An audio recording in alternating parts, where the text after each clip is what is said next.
Con el triunfo de la Revolución de Ayutla se convocó a un nuevo Congreso Constituyente, destinado a elaborar las leyes que regirían la vida del país y de sus instituciones. Conscientes del papel histórico que desempeñaban, los liberales propusieron leyes destinadas a erradicar por completo el orden social heredado de la colonia.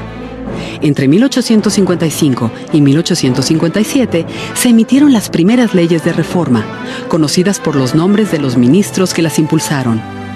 La Ley Juárez estableció la preponderancia del Estado para impartir justicia, excluyendo a los tribunales eclesiásticos y militares en todos los asuntos del orden civil. Así, el Estado se erigía como garante de la paz pública entre unos ciudadanos caracterizados por la igualdad jurídica. La ley Lerdo obligaba a las corporaciones civiles y religiosas a vender gran parte de sus casas y haciendas, con el propósito de crear un mayor número de propietarios que generarían riquezas y fuentes de trabajo, lo cual redundaría en beneficio de la hacienda pública. La Ley Iglesias estableció el carácter gratuito de los servicios religiosos para los pobres, evitando con ello su mortificación y endeudamiento al pagar por la celebración de bautizos, bodas y funerales. Las primeras leyes de reforma se promulgaron durante los gobiernos de Juan N. Álvarez e Ignacio Comonfort, quedando incorporadas en la nueva Constitución promulgada el 5 de febrero de 1857. Sin duda, aquella ley contenía preceptos de gran valor y trascendencia. Elevó a rango constitucional los derechos del hombre.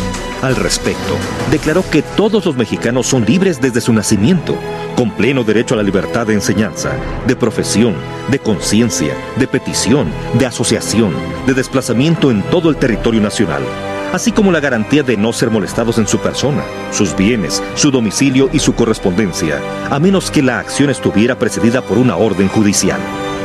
Por otra parte, ratificó los principios de soberanía popular y gobierno representativo como cimientos del Estado mexicano y estableció el sistema de una república federal con la división tripartita de los poderes legislativo, ejecutivo y judicial.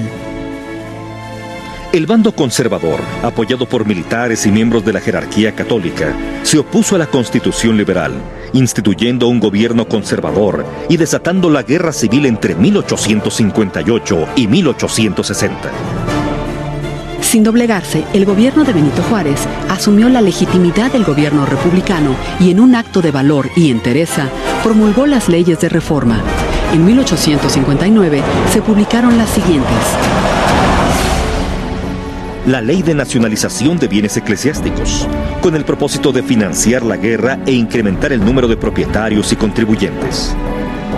La Ley Orgánica del Registro Civil, que permitió al Estado asumir el registro de los nacimientos, adopciones, matrimonios y defunciones, generando documentos útiles para la identidad jurídica de los mexicanos y para gestiones o trámites personales ante las dependencias de gobierno.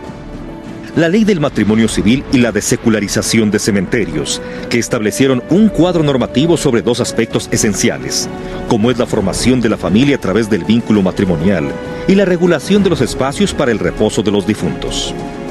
Mediante la Ley de Días Festivos, se asumió la tarea de programar e instituir un calendario cívico-religioso, común para todo el país, que permitiera el ejercicio de las actividades económicas, el despacho de los asuntos públicos, el disfrute de los días de asueto y la realización de los ritos y fiestas principales del culto católico.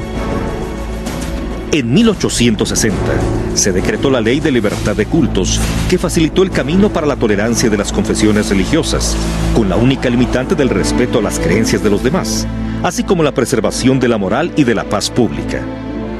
En 1861 se promulgó el decreto sobre la secularización de hospitales y establecimientos de beneficencia, con objeto de administrar las casas e instituciones dedicadas al auxilio de la gente necesitada, a la vez que permitiría establecer nuevos orfanatos, comedores públicos, hospitales y asilos de apoyo a los pobres, los huérfanos, las viudas, los ancianos y los desvalidos.